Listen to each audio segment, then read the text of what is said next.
So right here we have a nice little hill of some sand, and I'm going to make a trench. So to make a trench, I'm going to dig out a little bit. So now there's kind of a little indent in the top. Think of like a drainage ditch. It goes in a little bit. All right, so I want you to think, when I pour some water in, what's going to happen? Where's the water going to flow? Is it going to flow down?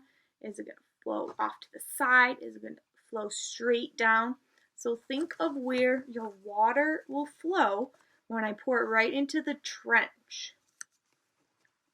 So make your prediction. So I'm going to fill up to the 200 milliliters.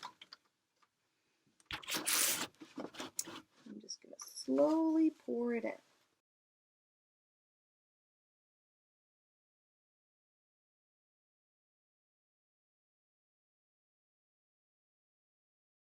You can see on the video kind of what's going on with our water. So think, was your prediction correct? Did the water flow where you thought? So I'm going to slowly turn this so we can see the back.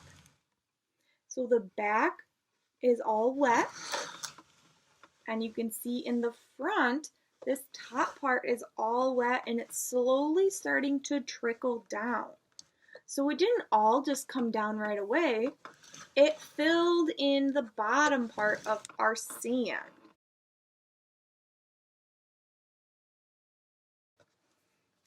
All right, we're going to do this again, and we're going to see what happens. So I'm going to fill up with 200 milliliters again. So for this, I want you to use a different color. So maybe you have a colored pencil or a crayon, and you have kind of drawn now what parts of our sand is wet. So I want you to look carefully, and as I pour, you're going to use a different color to color in where this water is going to hit the rest. So let's see what will happen.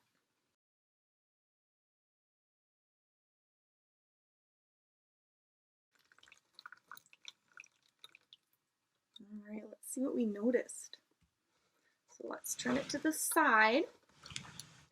So here I see a tiny bit of still dry sand, but most of it is wet. And I look here, kind of hard to see. Let me see if I can lift up my computer a little bit so you can see better. So here it made kind of an indent in the sand. It carved off a little path. It looks like a little river or a little stream. And there's still some parts that aren't wet, but most of it is pretty wet. And I noticed that some sand fell down here, and I have a little bit of water collecting down there. All right, let's do it again. 200.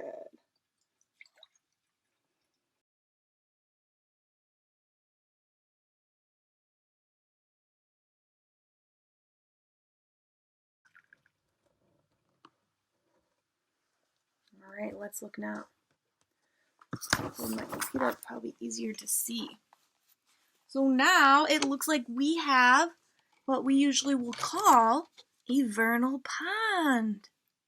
So there wasn't water here before, but if you look, all of the water has seeped through our ground, and now it's come out into this little pool, this vernal pool. All right, so here we see a little bit better. Here's very cloudy over there. See, this is something we're going to learn about a little bit later called erosion has happened. So I'm going to go over here. This is where we kind of made that trench, and I'm going to dig a little hole with my finger. Ooh, what do we notice as we look? There's a lot of water in there. Let's see if we can dig a little bit deeper. Oh, now there's a lot of water in there. And that's what happens with our groundwater. So if you're digging in the ground and the soil is really saturated, there's tons of water in it, if you dig, you're going to reach water.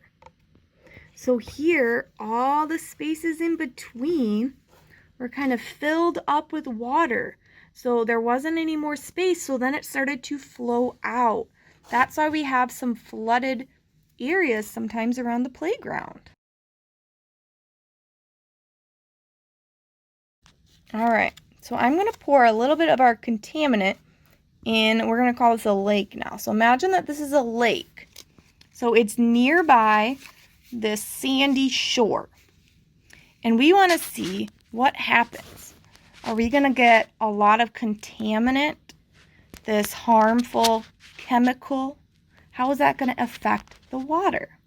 I see a little bit of contaminant kind of reaching up on the shore. But if we look, and we look kind of at the side, it doesn't look like it's affecting the groundwater, the water deep down in our dirt or our sand. So now what I'm going to do is I'm going to remove some water from the lake. So sometimes people will remove water from a lake for irrigation.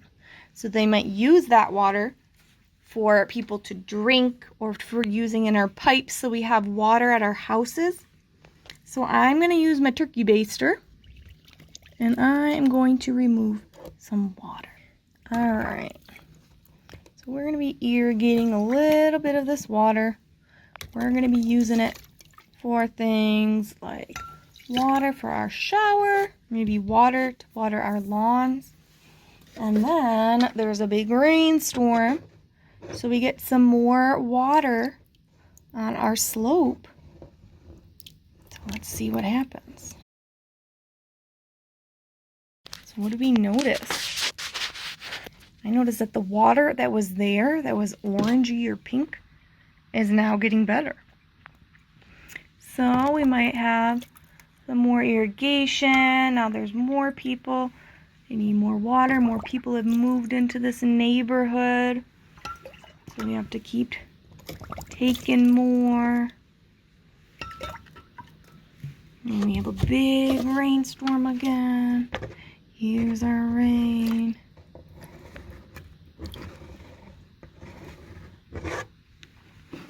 So you can see that over time, the water that was polluted in that lake will eventually get clean if people are still taking water out for irrigation and more rain comes. So that is a way that the lake can kind of clean itself. But what about if the pollutant gets into our groundwater up here? What would happen then?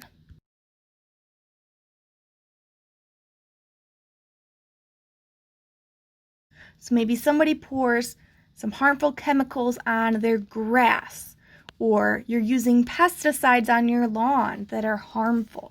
So I'm going to pour our harmful chemical now in our groundwater. So what do you think if it rains? Where is that harmful chemical going to go? You think it's going to flow right to our lake? What's going to happen? Let's see.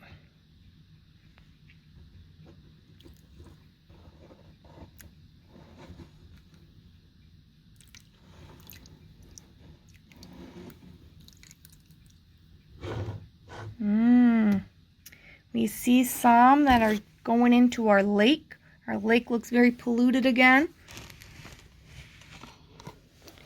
Ooh, it's kind of hard to see here, but I see some pink that's starting to seep in to our groundwater. And if you think about that, wells bring up that groundwater for us to drink. At some places, it brings it directly to people's sinks. So think about what would happen when that groundwater gets polluted. All right, I'm going to add in a little bit more water. And we have more rain.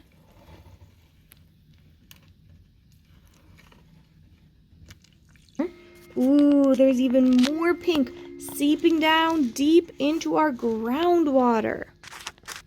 So if you think about that, It's easier to clean a lake from things, harmful chemicals, than it is the sand or the dirt that holds our groundwater.